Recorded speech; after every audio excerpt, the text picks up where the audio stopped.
Maswerteng umaga po mga ka-STL. Narito na po ang resulta ng STL Quezon para sa araw na to, 1st of September 7, 2025, araw ng linggo. Naway ang mga natayahan niyo po mga numero kanina ay manalo nawa ngayong umagang ito, 11 AM. Kaya't kunin niyo na po ang inyong mga ticket. Narito na po ang resulta.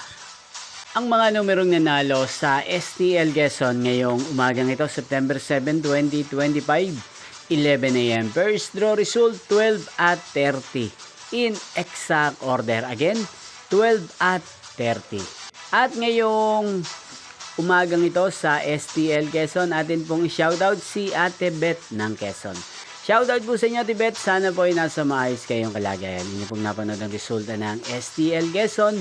Magkita-kita pong muli tayo mamayang 4 PM. Thank you for watching.